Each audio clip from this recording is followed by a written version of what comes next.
Journal entry discuss करने वाले हैं हम लोग आज। ठीक है, जर्नल एंट्री 2 अप्रोचेस से की जा सकती है, बट अभी हम मेन फोकस करेंगे मॉडर्न अप्रोच पे, क्योंकि मॉडर्न अप्रोच से जर्नल एंट्री इजीली समझ सकते हैं हम लोग। ठीक है, क्योंकि इसके रूल्स बहुत छोटे छोटे और बहुत कंसाइजली हो जाएंगे, तो हमें लर्न भी हो जाते हैं फटाफट और उनकी एप्लीकेशन भी सीख लेते हैं।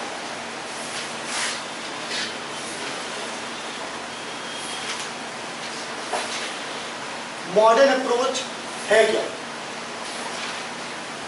मॉडर्न अप्रोच के according liability income capital increase credit side में आएगी और डिक्रीज हो तो डेबिट साइड में आएगी। लायबिलिटी इनकम कैपिटल, ठीक है ना? इसका फुल फॉर्म प्लेस कर लो, लायबिलिटी इनकम कैपिटल। ऐसे ही इसका दूसरा रूल है AE, एसेट एक्सपेंस। इंक्रीज होते हैं तो डेबिट और डिक्रीज होते हैं तो क्रेडिट। इसकी भी फुल फॉर्म लिख लो,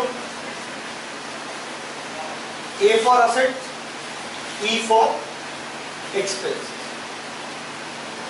अब थोड़ा डिस्कशन इस बारे में करते हैं कि आखिर ये 5 एलिमेंट्स हैं क्या क्या। लायबिलिटीज होती हैं, हम बिजनेस के पॉइंट ऑफ व्यू से बातें कर रहे हैं। फॉर एग्जाम्पल, हम बिजनेसमैन हैं, हमने कोई बिजनेस स्टार्ट किया। अब बिजनेस स्टार्ट करने के बाद हमें अकाउंट्स बनाने पड़ेंगे। उन अकाउंट्स में इन 5 एलिमेंट्स का सबसे ज्यादा इंपॉर्टेंस है। अब लायबिलिटी क्या होती है? Which we will pay in future. हमें जो पैसा किसी को फ्यूचर में पे करना है ना, वो हमारी लायबिलिटी है। क्लियर है? जैसे एग्जांपल, हमने कोई लोन लिया और हमें वो लोन पे करना, तो लोन हमारे लिए क्या हुआ? लायबिलिटी। ठीक है ना? ऐसे ही बिजनेस में जो मनी इन्वेस्ट होगी वो भी एक लायबिलिटी है, बट वो फॉल कहां करेगी?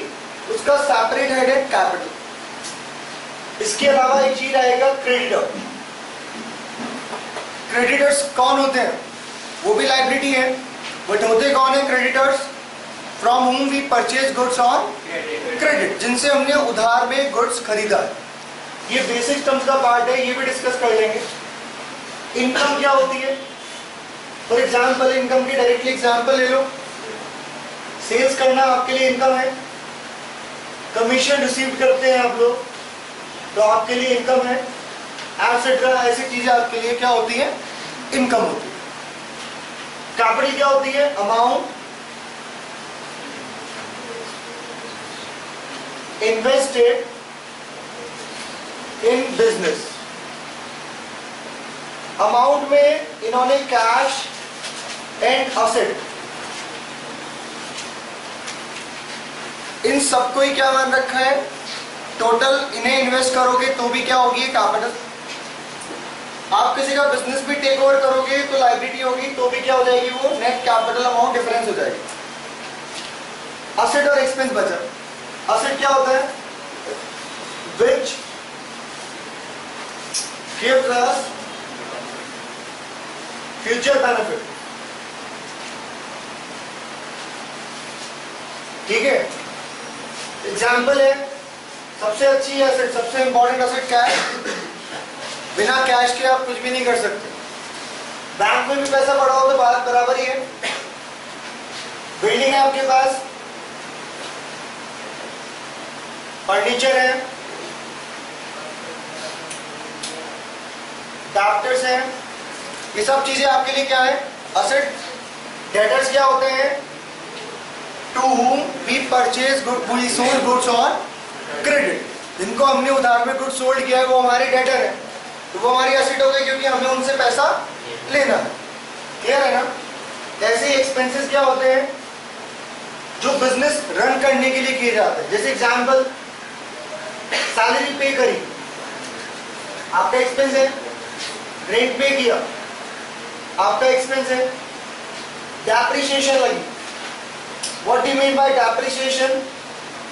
किसी भी एसेट की वैल्यू में डिक्रीज होए ड्यू टू एनी रीजन, तो वो क्या होगा, डेप्रिसिएशन, एटसेट्रा लिख देते हैं। हम इन रूल्स के हिसाब से एक्सपेंस के अंदर लॉस को भी कंसीडर करते हैं। वो साइलेंस है, ऑटोमेटिक है कि अब लॉस होगा तो हमें पता है एक्सपेंस का रूल एप्लीकेबल होना है। ऐसे ही हम गेन्स के लिए इनकम का रूल अप्लाई कर रहे हैं।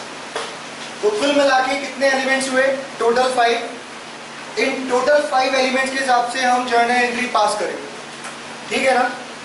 इसे आप लोगों ने नोट डाउन कर लिया, नोट डाउन कर लो इसे।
अब जर्नल एंट्री पे फोकस करना थोड़ा सा। Number 1, business started with cash.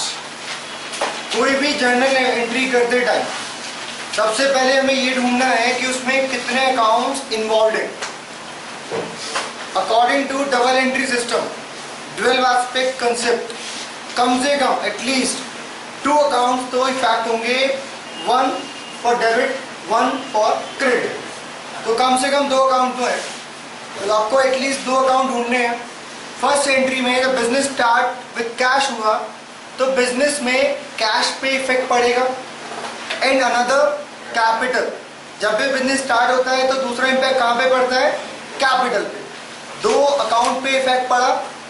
वैसे हमें पता लग रहा है कैपिटल भी प्लस हुई और कैश भी प्लस हुआ, दोनों चीजें प्लस होंगी बिजनेस में। कैश इंक्रीज हो गया क्योंकि आपने बिजनेस में मनी लगाई, तो बिजनेस में क्या हुआ, कैश आया, रिसीव हुआ, और साथ ही साथ कैपिटल भी इंट्रोड्यूस हुई, तो कैपिटल भी क्या हुई, इंक्रीज हुई। तो 2 अकाउंट इफेक्ट हुए। यहाँ पे हमारे जर्नल एंट्री बनाने का टारगेट है। पहले क्या हुआ, number 1 entry cash account and capital account. अब पहला अकाउंट था अकाउंट अफेक्टिंग ढूंढना, पहला टारगेट। सेकेंड टारगेट है जो 5 एलिमेंट्स हमने पढ़े हैं, LIC और AE, इनमें से ये क्या क्या है। ये असेट है और ये है कैपिटल। Agree everyone. अब बिजनेस में असेट इंक्रीज हो रही है या रिड्यूस हो रही है, इंक्रीज हुई तो ये हुआ डेबिट, और ये भी इंक्रीज हुई, कैपिटल भी बिजनेस में लगाई, कैपिटल भी क्या हुई, इंक्रीज। तो एंट्री कैसे हुई, एक डेबिट हो गया और एक क्रेडिट हो गया। अब इसे जर्नल एंट्री फॉर्म में लिख लेते हैं। हम सारी एंट्री जर्नल एंट्री फॉर्म में नहीं लिखेंगे, हमें मेन ये समझना है कि डेबिट और क्रेडिट कैसे हो रहा है, ठीक है। तो अभी इसको लिख लेते हैं। इसका फॉर्मेट होता है date, particulars, LF stands for ledger folio, amount debit and amount credit। Credit. LF stands for ledger folio, DR stands for debit records,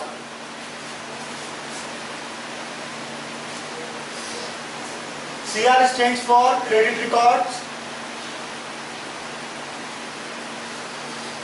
ठीक है, डेबिट साइड क्रेडिट साइड हो गई, पर्टिकुलर्स हो गया। बेसिकली जर्नल एंट्रीज फॉर्मेट में होता है, सबसे पहले डेबिट लिखे जाते हैं। यहाँ पे एक ही अकाउंट डेबिट है, यदि यहाँ पे 10 अकाउंट भी डेबिट होते तो हम पहले डेबिट डेबिट लिखते सारे डेबिट वाले अकाउंट। तो पहले क्या किया, कैश अकाउंट डेबिट किया।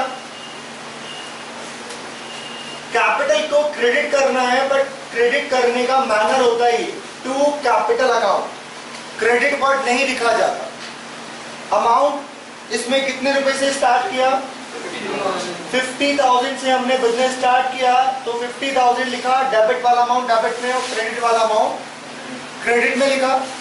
नरेशन लिखना कंपल्सरी है, नरेशन को आप जितना शॉर्ट कर सकते हो कर दें, कोई दिक्कत नहीं है। हम कर देते हैं बिजनेस स्टार्टेड, ठीक है ना। तो बिजनेस स्टार्ट हुआ, ये जब पूरा जर्नल बन जाता है, अभी तो एक ही एंट्री का हम केवल एग्जांपल ले रहे हैं, पूरे जर्नल का टोटल करा, टोटल कितना आया 50,000 एंड 50,000 दोनों साइड का टोटल आता है इक्वल। तो पूरी के पूरा जर्नल ऐसे बना के उसके बाद होता है टोटल। आई थिंक क्लियर हो गया। एंट्री करनी कैसे, माइंड में ऐसे चलता है पूरा प्रोसेस, बट आउटपुट क्या आता है ये, ठीक है। तो आप एंट्री ऐसे कर सकते हो, डायरेक्टली ऐसे भी लिख सकते हो कि एसेट इंक्रीज हुई और कैपिटल भी इंक्रीज हुई, ये डेबिट और ये क्रेडिट। तो आप इसमें ही लिख सकते हो कि रूल क्या अप्लाई किया, क्योंकि LF का कॉलम प्रैक्टिकली यूज नहीं होता। क्लियर है ना। तो ये बेसिक फंडामेंटल बताना था कि जर्नल में एंट्री कैसे पास करते हैं। अब थोड़ी स्पीड पे करते हैं। एंट्री नंबर 2 देखिए, business started with cash ₹50,000, goods ₹30,000 and furniture ₹20,000। यहाँ पर तीन चीजें हैं, पहली है कैश, दूसरी है गुड्स, तीसरी है फर्नीचर। और जब बिजनेस स्टार्ट होता है तो फोर्थ चीज क्या हुई, कैपिटल। तो आपने टोटल कितनी मनी वर्थ बिजनेस में इन्वेस्ट करी, 50 + 30 + 20, टोटल 1 लाख रुपये बिजनेस में इन्वेस्ट हुआ। तो कितने अकाउंट्स इन्वॉल्व हुए, टोटल 4। तो पहला अकाउंट हुआ यहाँ पर कैश, दूसरा अकाउंट हुआ यहाँ पर गुड्स, तीसरा अकाउंट हुआ यहाँ पे फर्नीचर, नेक्स्ट हुआ यहाँ पर कैपिटल अकाउंट। इस गुड्स की जगह हमें क्या लिखना है, ये इंपॉर्टेंट चीज है। गुड्स अकाउंट इंडिविजुअली ओपन नहीं करेंगे, याद रखना। बिजनेस स्टार्ट किया तो गुड्स परचेज करके लाए होंगे कि नहीं लाए होंगे। आपने बिजनेस स्टार्ट किया तो आपने वो गुड्स कहां से खरीदा होगा, मार्केट से परचेज करके लाए होंगे। तो यहां पर गुड्स अकाउंट नहीं बनेगा, क्या बनेगा, purchase account. But first side पे आपको क्या नजर आ रहा है, ये ही एलिमेंट नजर आएंगे। तो आपको बताना जरूरी था कि गुड्स को नहीं लिखना, क्या लिखना है, परचेज अकाउंट। क्लियर है ना। अब बात आई रूल्स अप्लाई करने की। कैश क्या है, असेट। आप गुड्स को चाहे असेट की तरह ले लो, चाहे एक्सपेंस की तरह। परचेज करेंगे तो एक्सपेंस है, फर्नीचर असेट है, कैपिटल के रूल्स में फॉलो होती है, ठीक है ना। नाउ असेट इंक्रीज हुई बिजनेस में या रिड्यूस, इंक्रीज हुई ना, क्योंकि आपने बिजनेस में पैसा लगाया। गुड्स एक्सपेंस, आपके एक्सपेंस इंक्रीज हुए या रिड्यूस, इंक्रीज हुए। फर्नीचर भी इंक्रीज हुआ और कैपिटल भी इंक्रीज हुआ। कैपिटल इंक्रीज होता है तो क्या होता है, as per the rule credit का। असेट इंक्रीज होती है तो क्या, डेबिट। एक्सपेंस इंक्रीज तो डेबिट और एक्सपेंस असेट इंक्रीज तो डेबिट। ये सारे अकाउंट डेबिट हो गए और कैपिटल क्या होगी, क्रेडिट। तो आई थिंक हम एंट्री को इस तरह से कर सकते हैं, सारे अमाउंट डेबिट में लिख देते हैं। कैश कितना है 50,000, उसके बाद गुड्स कितना है 30,000, उसके बाद फर्नीचर कितना है, टोटल कितना आ जाएगा अपने आप ही 1 लाख। ठीक है, इन्हें कॉपी करते जाओ फटाफट।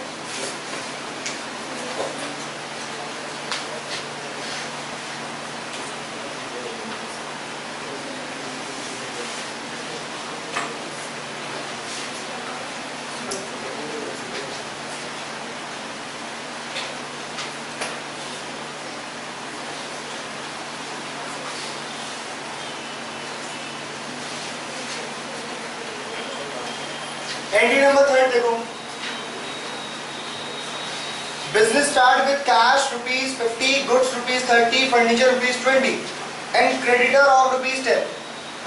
यहां पर एक लायबिलिटी भी है, यहाँ पे एक लायबिलिटी भी आ गई। मतलब अब लायबिलिटी से बिजनेस स्टार्ट होता कैसे है? या तो आपने ओल्ड बिजनेस किसी का लिया है, ठीक है, या आपके पास ऑलरेडी लायबिलिटी थी, अब आप नेक्स्ट ईयर बिजनेस स्टार्ट कर रहे हो। You can say it opening entry, you can say it opening entry. Opening entry का फंडामेंटल क्या होता है? एसेट डेबिट हो जाती है, क्योंकि सारी एसेट क्या हो रही होती है बिजनेस में, कैरी ऑन करके लाई जाती है, तो इंक्रीज हो रही होती है, लायबिलिटी भी इंक्रीज हो रही होती है, और डिफरेंस अमाउंट ऑटोमेटिक क्या हो जाता है? कैपिटल। जैसे आपने एसेट को क्या किया? डेबिट, क्योंकि बिजनेस में क्या हुई? Asset increase. वैसे क्रेडिटर यदि बिजनेस स्टार्ट करते टाइम होंगे तो क्या होंगे? लायबिलिटी, लायबिलिटी क्या हो रही है? इंक्रीज। तो एंट्री क्या बनेगी? Cash account debit. Same entry बच्चों, बिल्कुल यही प्रिंसिपल्स लगेंगे। उसके अलावा परचेज अकाउंट डेबिट, उसके बाद फर्नीचर अकाउंट डेबिट। इसमें याद रखने वाली चीज ये है कि क्रेडिटर क्या होंगे? क्रेडिट होंगे। टू डिफरेंस अमाउंट किसमें आएगा? Capital account. क्रेडिटर इंक्रीज क्यों हुए? क्योंकि एक लायबिलिटी से बिजनेस स्टार्ट हुआ, बिजनेस में लायबिलिटी इंट्रोड्यूस हुई, लायबिलिटी इंक्रीज हो गई। ठीक है, कितने रुपए इंक्रीज हुई? देखिए अमाउंट 10,000, तो क्रेडिटर आ गए 10,000 के क्रेडिट साइड में। डेबिट में कितना है? Cash 50, 30 and 20। Difference amount automatic कितना हो जाएगा? बैलेंस इन फिगर कितना आ गया कैपिटल में? 90,000 रुपीज। ठीक है, नोट करो।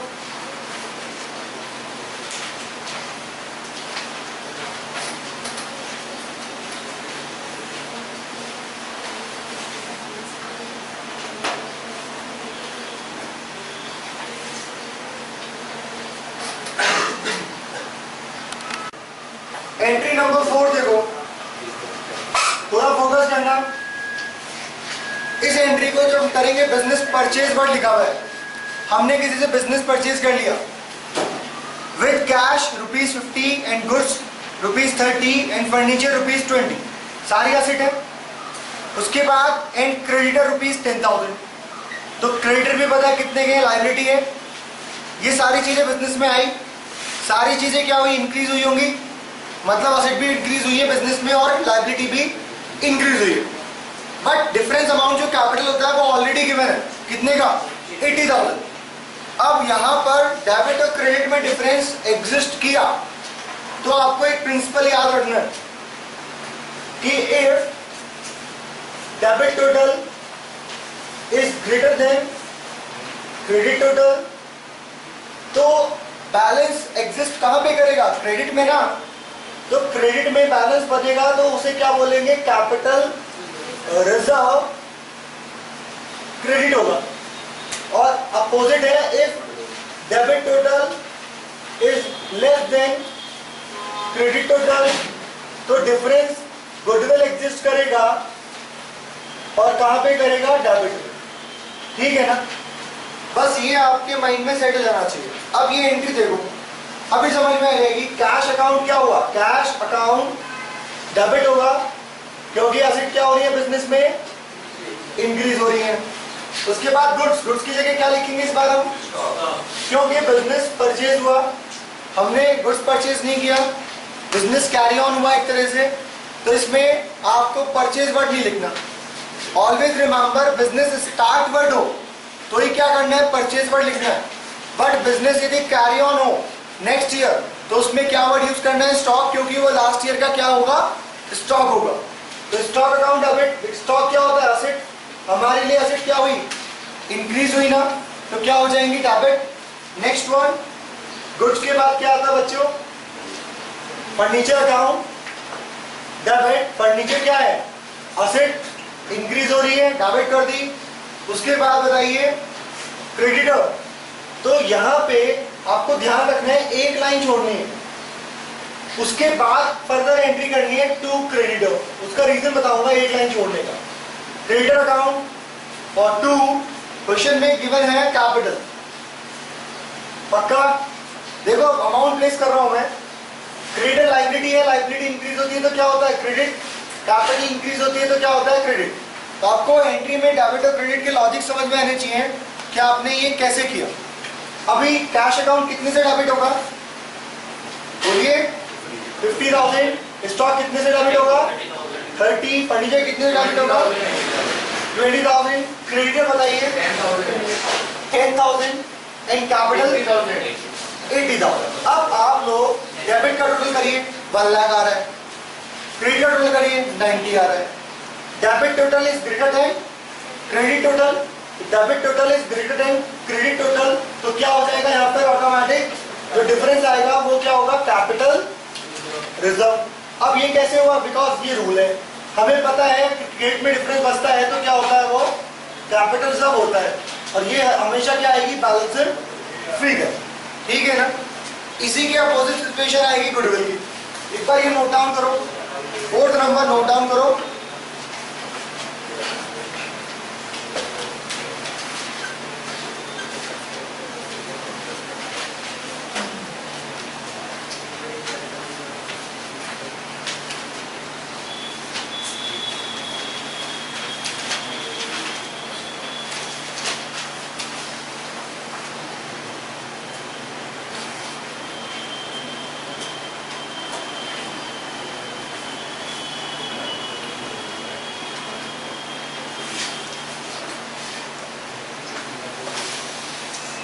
Next entry, entry number 5। सारी सिचुएशन सेम है बच्चों, केवल कैपिटल वैल्यू चेंज है। नोटिस किया आप लोगों ने? केवल क्या है? कैपिटल वैल्यू चेंज है कि अब कैपिटल कितने की बता रहा है यहाँ पे? 1 lakh. Total of credit is 1,10,000 and total of debit side is 1 lakh. Credit total is greater than debit total. ठीक है, तो क्या बनेगा? Automatic difference amount will be treated as goodwill account debit. Goodwill वैसे एसेट होती है, आप लोग यदि लिखना चाहते हैं कि हाँ ये डेबिट में क्यों आई और गुडविल ही है, कितने का है? 10,000। What is this? This is balance है फिगर। ठीक है, इसे नोट करो, 5th नंबर एंट्री है।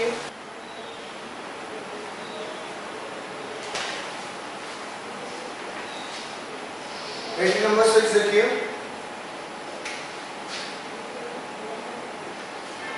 Goods purchase of ₹2,000। Goods purchase of ₹2,000 means कि ये जो ट्रांजेक्शन है ये कैश में है, क्योंकि इसमें नेम मिसिंग है, इन कैश भी नहीं दिया हुआ, क्वेश्चन में पूरा साइलेंस है। यहाँ पे गुड्स परचेज हुआ, एक अकाउंट इफेक्ट होगा परचेज अकाउंट और एक अकाउंट इफेक्ट होगा cash account. Purchase is an expense, cash is an asset। asset क्या हो रही है बच्चों? कम हो रही है, क्योंकि गुड्स परचेज होगा तो कैश पे होगा, और गुड्स परचेज हो रहा है तो हमारा एक्सपेंस हो रहा है, एक्सपेंस इंक्रीज तो debit and cash decreases then credit. कितने रुपए का गुड्स परचेज हुआ? 2,000 का। नेक्स्ट केस देखिए, 7th number entry. 7th number में goods purchase of ₹2,000 from mister Z। Name given है, मीन्स ट्रांजैक्शन में क्रेडिट इन्वॉल्व है, क्योंकि केवल नेम गिवन है। नेम के साथ फॉर कैश लिखा होता तो कैश ट्रांजैक्शन होता, बट यहाँ पर केवल नेम स्पेसिफाइड है, मीन्स ये ट्रांजैक्शन क्रेडिट में है। इसका मतलब परचेज तो हुई है बट वो कैश में नहीं हुई, वो किससे हुई है? Mister Z।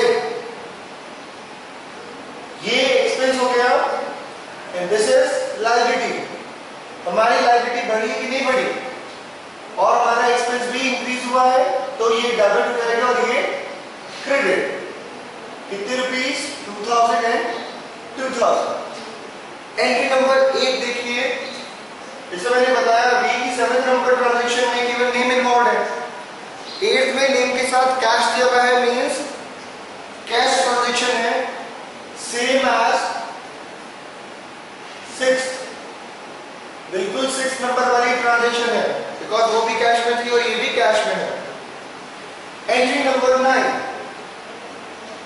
Goods sold ₹2000। बच्चों सेल्स किया, साइलेंट है क्वेश्चन, तो कैश में अज्यूम करेंगे। गुड्स सेल्स, तो सेल्स अकाउंट ओपन हुआ, कैश असेट है, सेल्स इनकम है, हमारी इनकम बढ़ी तो क्या होगा? क्रेडिट, और हमारे पास असेट भी इंक्रीज हुई बिकॉज सेल होगी तो पैसा आया, तो ये डेबिट। कितने रुपीस? 2000।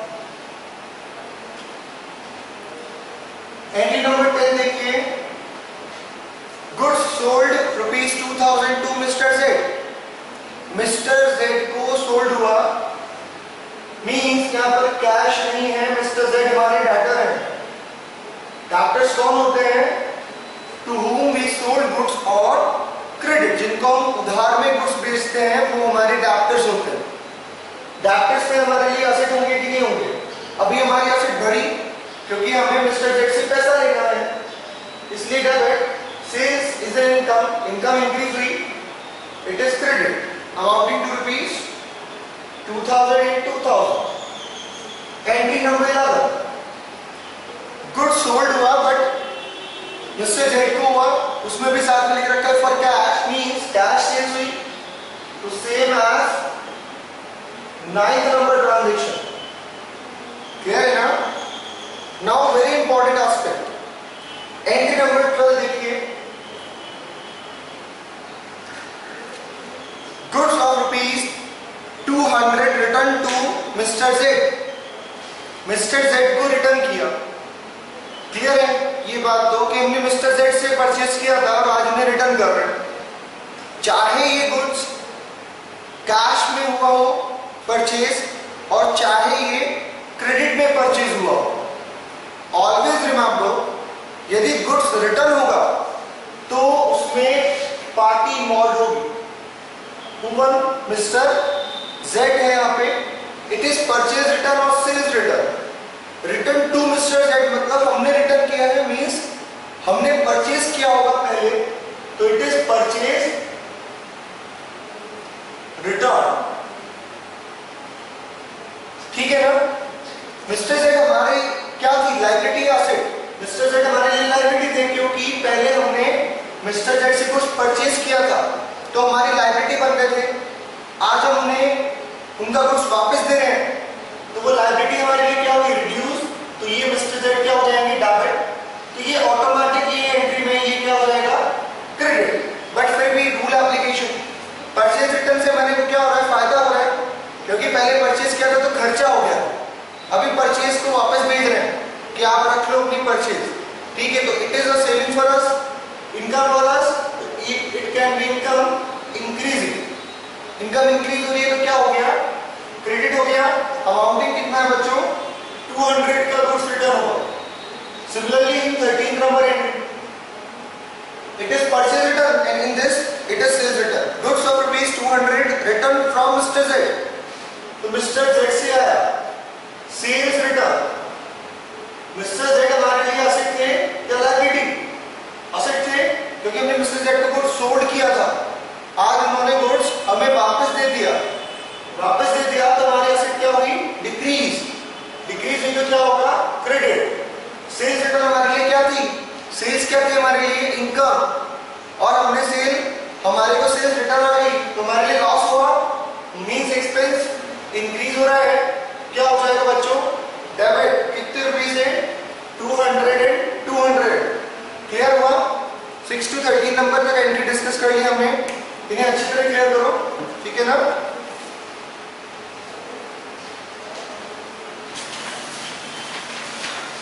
आप लोग इसकी कैलकुलेशन करके सॉल्व करके वैल्यूज बोलना। ठीक है ना? तो पहले हम क्वेश्चन एंट्री नंबर 14 देखते हैं। उससे पहले हम ये समझते हैं कि आखिर ट्रेड डिस्काउंट, कैश डिस्काउंट होते क्या हैं और डिस्काउंट होते कितने टाइप के। सबसे इंपॉर्टेंट चीज है डिस्काउंट। आज बिना डिस्काउंट के किसी का बिजनेस नहीं चल रहा। कई लोग तो मुझसे मांग लेते हैं डिस्काउंट, ठीक है ना। तो बिना डिस्काउंट के बिजनेस रन नहीं हो रहा है आजकल। तो बिजनेस में दो तरह के डिस्काउंट होते हैं, एक होता है ट्रेड डिस्काउंट और एक होता है कैश डिस्काउंट। देखिए थोड़ा समझ लो। ट्रेड डिस्काउंट मिलता है बल्क डिस्काउंट, मतलब जैसे आपने ऑफर्स देखे होंगे कि बाई 2 शर्ट गेट 40% ऑफ। वो कह रहे हैं बल्क में 2 शर्टें घर परचेज कर लो। अब रिटेलर तो इतने ऑफर देगा। हाँ, जब होलसेलर ऑफर देता है तो बाई गुड्स ऑफ ₹1 लाख, ठीक है, we will give you 20% flat off. तो वो होलसेलर का केस है, हम तो कस्टमर्स हैं, हम तो रिटेलर के पास जाएंगे। तो वो हमें किस तरह के ऑफर देते हैं, कुछ इस तरह के कि आप 2 शर्टें परचेज कर लो, उसके साथ एक और फ्री मिलेगी। हम जाके बोले भैया हमें 2 नहीं चाहिए, एक फ्री वाली दे दो। तो क्या ये सही है क्या? तो कंक्लूजन है कि 2 खरीदोगे तभी एक मिलेगी। तो ट्रेड डिस्काउंट क्या मिलता है? ऑन बल्क, ठीक है ना। और हम कई बार क्या करते हैं, उस बल्क को हम 2 शर्ट ले लेते हैं, फिर भी डिस्काउंट बोल देते हैं, यार थोड़ा सा तो डिस्काउंट और करो भैया, 2% ऑफ। मैं इतनी दूर से आया हूँ, पेट्रोल लगा है मेरा, 2% तो और डिस्काउंट दे दो। तो वो जो डिस्काउंट मैं वहां से मेरी बार्गेनिंग पावर से ले लेता हूँ, वो क्या होता है? Cash discount. वो मैं क्लेम कर रहा हूँ क्योंकि मैं आपको सारा पैसा दे तो रहा हूँ, उधार ही नहीं कर रहा मैं आपसे। तो वो जो डिस्काउंट मिलता है उसे क्या बोलते हैं? Cash discount. तो हम बोल सकते हैं कि ट्रेड डिस्काउंट तो वैल्यू ऑफ परचेज और सेल पे लगता है, और कैश डिस्काउंट उस अमाउंट पे लगता है जो हमें पे हुई है या हमने किसी को पे करी है। तो मतलब ऑन कैश पेमेंट और रिसिप्ट क्या लगेगा? Cash discount. और on the total value of goods sold और परचेज क्या लगेगा? Trade discount. तो अभी ट्रेड डिस्काउंट का ट्रीटमेंट, इसका कोई अकाउंटिंग ट्रीटमेंट नहीं होता। तो नो अकाउंटिंग ट्रीटमेंट मीन्स कोई अकाउंट डेबिट क्रेडिट नहीं होता। मेनली याद रखना है कि ये केवल डिडक्ट होता है परचेज और सेल की वैल्यू में से। तो deduct from the value of sale and purchase, और परचेज अकाउंट और सेल्स अकाउंट इस लेस करने के बाद जो अमाउंट आती है, जो अमाउंट आएगी उसी से एंट्री पास होगी परचेज और सेल्स की। उसके बाद जो अमाउंट हम पे कर रहे हैं उसमें कैश डिस्काउंट होता है। अब डिस्काउंट, कैश डिस्काउंट भी 2 तरह के होते हैं। एक तो डिस्काउंट अलाउड कर दिया हो, अलाउड मतलब हमने किसी को दिया हो, पे किया हो, और एक होता है डिस्काउंट रिसीव्ड, कि हमें कहीं से डिस्काउंट मिला हो, ठीक है ना। Discount allowed is an expense for us, expense increasing, that's why debited, and discount received is an income for us, income increasing, that's why credited, ठीक है। और हम क्या लिख सकते हैं कि it is calculated on cash sales or purchase only, ठीक है ना। तो बेसिक प्रिंसिपल समझ में आया कि ये होते क्या है। अब बात आती है इनकी जर्नल एंट्री की। तो एंट्री नंबर 14 निकालिए। Goods purchase of ₹2000 from mister Z and trade discount is 10%। हमने मिस्टर जेड से गुड्स परचेज किया, तो इसमें पहले ये डिसाइड करना है कि क्या ये परचेज कैश परचेज है या क्रेडिट परचेज है। क्या यहाँ पर कैश इन्वॉल्व है? इसने नेम स्पेसिफाई कर रखा है, तो आप याद रखें कि नेम स्पेसिफाइड है और उसके साथ साथ कैश स्पेसिफाइड नहीं है, तो आपको क्या मानना है कि ये क्रेडिट पे। इसके लिए एग्जांपल है मेरे पास।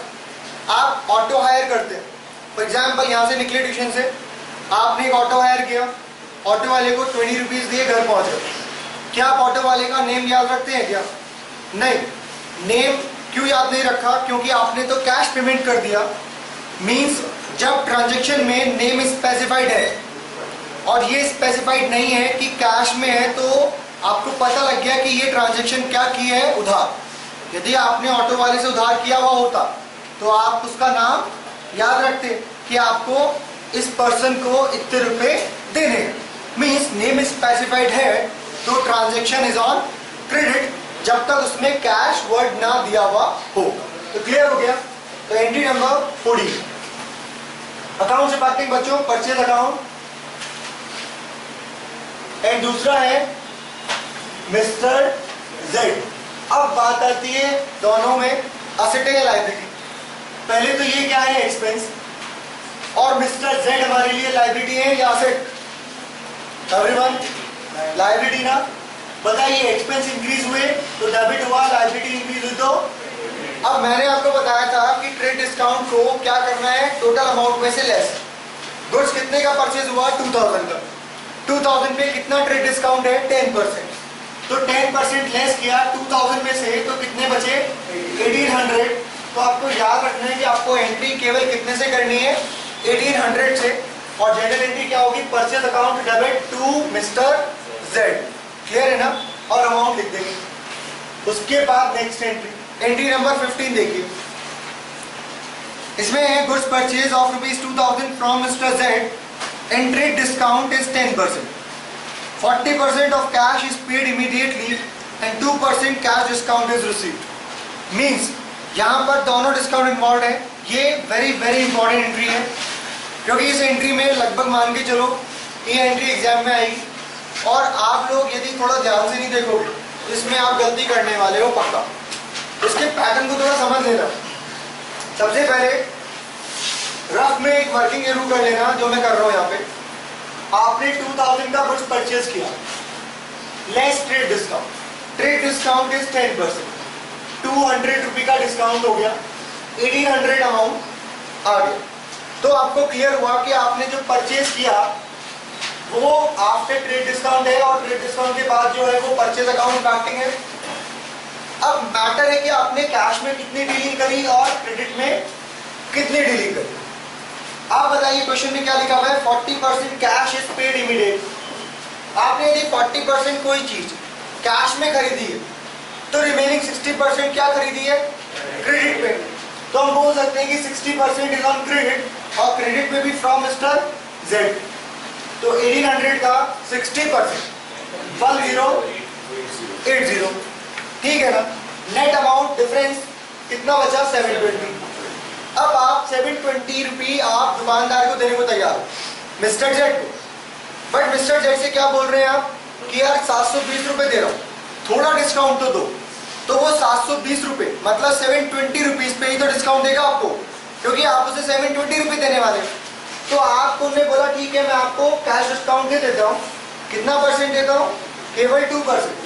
तो उसे 2% कैश डिस्काउंट दिया, तो 14.40, ठीक है ना? तो नेट कितना बचा? 705.60। तो कैश कितना पे किया आपने दुकानदार को? आपको डिस्काउंट कितना मिला? ठीक है ना? और पार्टी का अकाउंट कितने से बांट होगा? 1080 से। और परचेज अकाउंट कितने से बांट होगा? इतने से। अब थोड़ा रूल समझ लो। परचेज क्या है? एक्सपेंस। एक्सपेंस क्या हुए? इंक्रीज क्या होती है एक्सपेंस में? डेबिट। मिस्टर जेड क्या है? लायबिलिटी। लायबिलिटी क्या हुई? इंक्रीज, क्योंकि पैसा देना है तो क्या हो जाएगा? क्रेडिट। डिस्काउंट रिसीव्ड क्या है? इनकम। इनकम क्या हुई? इंक्रीज क्या होती है? क्रेडिट। कैश में कैश क्या है? असेट। असेट क्या हो रही है? कम हो रही है तो क्रेडिट। तो ये डेबिट क्रेडिट क्रेडिट क्रेडिट। अब एंट्री को कैसे प्लेस करेंगे? Purchase account debit to mister Z, to discount received account, to cash account. तो अमाउंट प्लेस कर देता हूं। Purchase account debit to mister Z, to cash account, to discount received account. Now values 1800 to Mr. Z 1080, cash में आएंगे 705.6 and 14.40, ये आ गया discount. Narration डाल दीजिए, गुड्स परचेज, नोट करिए।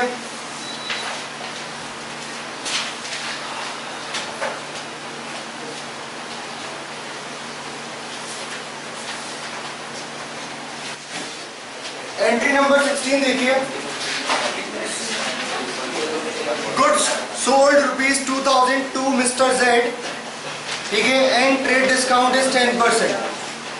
क्लियर है ना? अब गुड्स सोल्ड हुआ मिस्टर जेड को, तो क्रेडिट पे होगा क्योंकि केवल नेम इन्वॉल्व है, जैसा मैंने पहले बताया था परचेज वाली एंट्री में। ट्रेड डिस्काउंट कितना है? 10%। तो एंट्री क्या होगी इसमें? मिस्टर जेड होंगे और एक होगा सेल्स अकाउंट। अब कितने रुपए से एंट्री पास होगी? ओनली रिमेनिंग 1800 से, क्योंकि 2000 में से ट्रेड डिस्काउंट कितना लेस हो जाएगा? 10%। तो रिमेनिंग 1800 से एंट्री होगी। मिस्टर जेड हमारे क्या है? असेट और इनकम सेल्स। तो ये असेट है, इंक्रीज हो रही है क्योंकि इनसे पैसा लेना है, इनकम भी इंक्रीज हो रही है, तो ये डेबिट हो जाएगा और ये क्रेडिट हो जाएगा। अमाउंट आएगी 1800। तो आई थिंक क्लियर हो गया। थोड़ा स्पीड से करते हैं एंट्रीज को। एंट्री नंबर 70 सिमिलर बिल्कुल एज इट इज वही है एंट्री जो ऊपर मैंने 15 नंबर कराई। एज इट इज वैल्यूज है, एज इट इज वो पूरा डायग्राम बनेगा, ठीक है ना? केवल अकाउंट एक्सचेंज हो रहे हैं। जैसे मैं बताता हूं, एंट्री क्या बनेगी इसकी? Mister Z debit, cash account debit,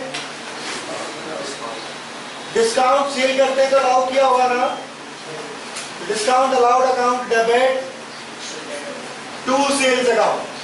similar amount है बच्चों, एज इट इज है ये, केवल परचेज की जगह क्या हो गया? सेल्स हो गया। सेल कितने की मानेंगे? 1800 की। मिस्टर जेड 1080 का। कैश कितने का था उसमें बताइए? 705.60 और 14.40 था डिस्काउंट। तो आज इट इज रहा सेम का सेम, कुछ भी चेंज नहीं हुआ, केवल अकाउंट एक्सचेंज हो गया इसमें। मिस्टर जेड क्या है? असेट, असेट इंक्रीज हो रहे हैं, डेबिट हो गया। कैश क्या है? असेट, असेट इंक्रीज हो रही है, डेबिट हो गई। डिस्काउंट अलाउड क्या है? एक्सपेंस, इंक्रीज हो रहा है, डेबिट हो गया।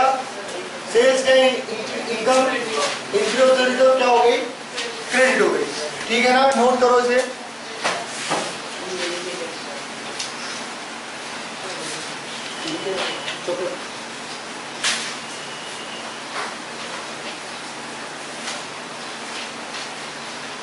एंट्री नंबर 18 देखिए, sold goods to Kamal costing 10,000 and a profit of 25% on selling price.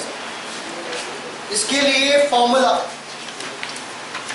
याद होने जरूरी है। दो फॉर्मूले आप लोग लिख लें। क्या है? एक तो प्रॉफिट मतलब सेलिंग प्राइस निकालने का फॉर्मूला है कॉस्ट प्राइस। ये तब है जब profit percentage on selling price given हो, ठीक है ना? यहां पे क्या आएगा? Cost price 100 minus profit percentage on selling price into 100। But question में लॉस हो इन केस, तो भी सेलिंग प्राइस का फॉर्मूला याद होना चाहिए। Selling price is equal to क्रॉस price 100 plus loss percentage on selling price into 100, ठीक है ना? अब ये एंट्री देखिए 18 नंबर में 10,000 कॉस्टिंग है, प्रॉफिट है 25% ऑन सेलिंग प्राइस। तो हमें पहले सेलिंग प्राइस निकालना है। यहाँ पे क्या दे रखा है क्वेश्चन में? Profit percentage on selling price. तो कौन सा वाला फॉर्मूला लगेगा? ऊपर वाला। सेलिंग प्राइस कैलकुलेट करना है। कॉस्ट प्राइस कितना है इस क्वेश्चन में? 10,000। 100 minus profit percentage on selling price कितना है? Profit percentage on selling price 25। फॉर्मूले में ऑटोमेटिक कितना है? 100। इसे सिंप्लीफाई करो, इसे सिंप्लीफाई करो, वैल्यू बताओ कितनी आई? 10,000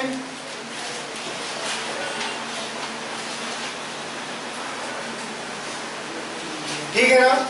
तो सेलिंग प्राइस आ गया 13,333.33 पैसा। उसके बाद क्वेश्चन चालू हो गया, कहा ट्रेड डिस्काउंट कितना है? तो लेस ट्रेड डिस्काउंट। तो हम कर रहे हैं एंट्री नंबर 18।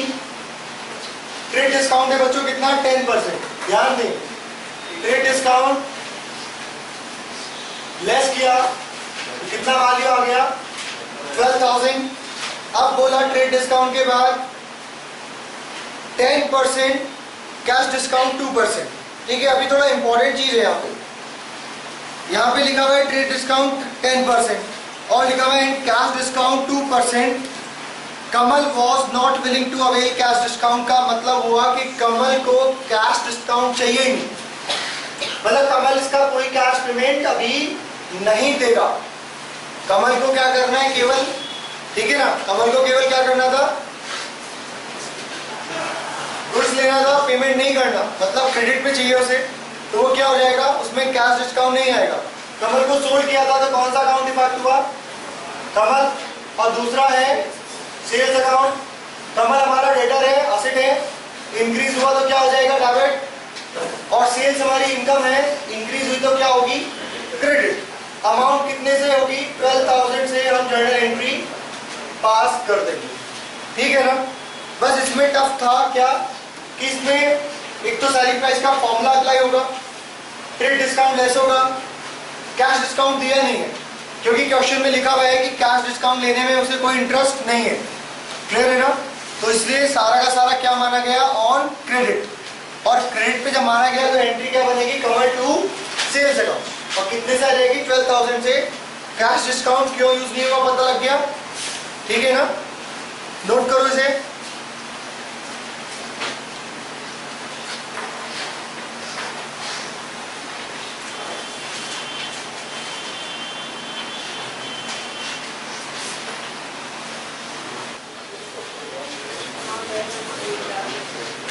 एंट्री नंबर 19 में list price and invoice price, दो चीजों का फंडामेंटल क्लियर करना है।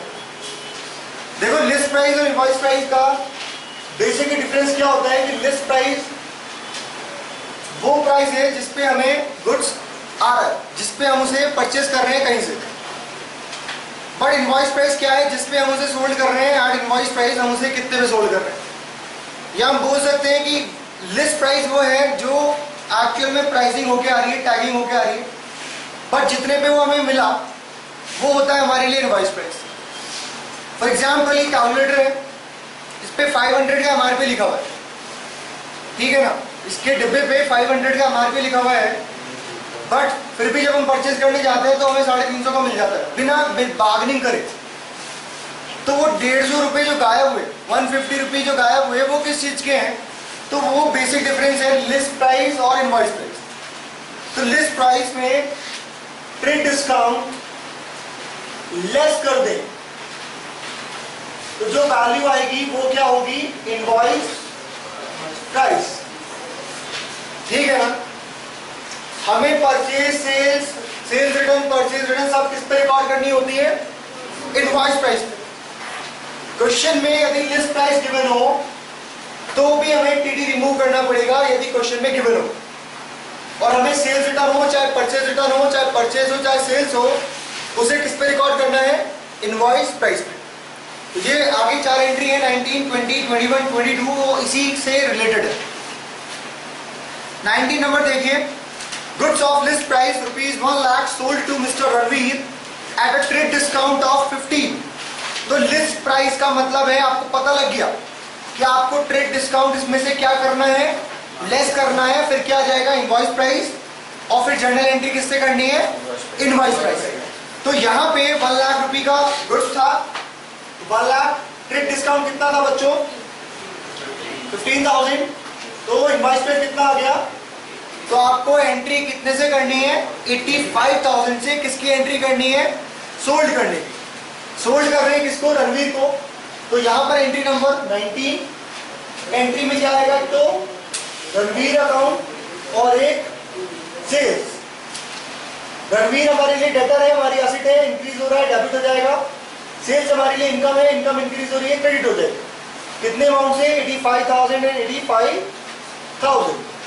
क्लियर है ना। अब 20 नंबर एंट्री देखिए, ये बहुत इंपॉर्टेंट है क्योंकि इसमें आपको पता लगेगा कि इस पूरे कंसेप्ट क्या क्या इंपॉर्टेंस है। लिख रखा है goods of list price 5000, notice करा 5000 क्या है, लिस्ट प्राइस। ये इंपॉर्टेंट चीज थी, लिस्ट प्राइस क्या है 5000। मैंने अभी बताया था हमें एंट्री किससे करनी होती है, इनवॉइस प्राइस। गुड्स रिटर्न आ रहा है किससे, रणवीर से। इट इज सेल्स रिटर्न और परचेज रिटर्न, सेल्स रिटर्न ना, तो इट इज सेल्स रिटर्न, ये कंफर्म है कि ये सेल्स रिटर्न है। अब दूसरा अकाउंट है रणवीर का। रणवीर हमारे लिए एसेट था, बट रणवीर ने गुड्स वापस दे दिया, तो हमारी एसेट क्या हो गई, कम हो गई ना। क्यों हो गई, क्योंकि रणवीर से अब हम पैसा कम लेंगे, तो एसेट कम हो गई। एसेट कम हुई तो क्या होगा, क्रेडिट। अब सेल्स रिटर्न क्या होगा, सेल्स रिटर्न है हमारे लिए एक तरह से एक्सपेंस। एक्सपेंस है कि नहीं है, लॉस है नहीं है एक तरह से। हमने सेल किया था, हमें गुड्स वापस आ गया, तो हमारा तो लॉस हो गया ना, लॉस हुआ मतलब डेबिट। अब बात आती है अमाउंट, कितने रुपए का लिस्ट प्राइस है बच्चों, तो लिस्ट प्राइस 5000, टीडी कितना था इस वाले गुड्स पे 15%, कितना आ गया। तो आपको एंट्री कितने से करनी है, तो this is for entry number 19, this is for entry number 20। तो 20 नंबर एंट्री 4250 से हम करेंगे, क्लियर है ना। उसके बाद next entry 21, goods of invoice price 8500 return from mister Ranveer. It is very easy.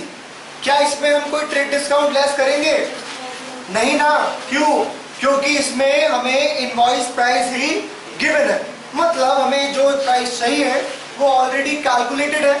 तो एंट्री सिमिलर हो जाएगी, as it is 21 number same entry हो जाएगी, बट कितने अमाउंट से होगी, 8500 से।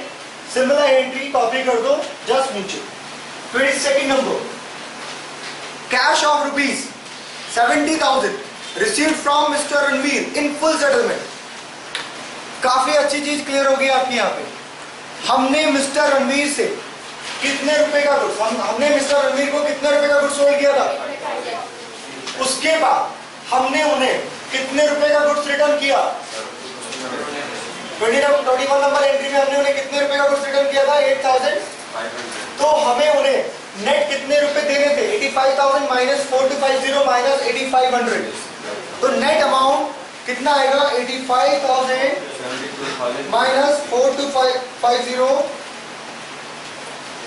माइनस 8500, कितना 7250। अब हम इसके रिगार्डिंग पेमेंट कितना कर रहे हैं बच्चों, पेमेंट कितना आ रहा है हमें 70,000। मतलब हमें कैश इफेक्ट हुआ, हमने उसे डिस्काउंट अलाउ किया कि नहीं किया। जब भी फुल सेटलमेंट होता है, फुल सेटलमेंट, तो वहां पर क्या होता है, कैश डिस्काउंट। 72,250 के लिए हमने उसे कितने रुपए, हमारे पास कितने रुपए आए, 70,000, तो हमने उसे 2250 का डिस्काउंट दिया होगा कि नहीं दिया होगा। रणवीर से आने कितने रुपए थे,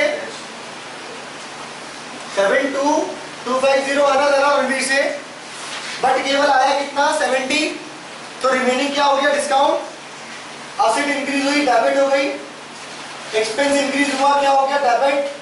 रणवीर इधर एसेट, एसेट डिक्रीज हो रही है तो क्या हो गई, क्रेडिट। ठीक है ना, इन्हें नोट डाउन करो।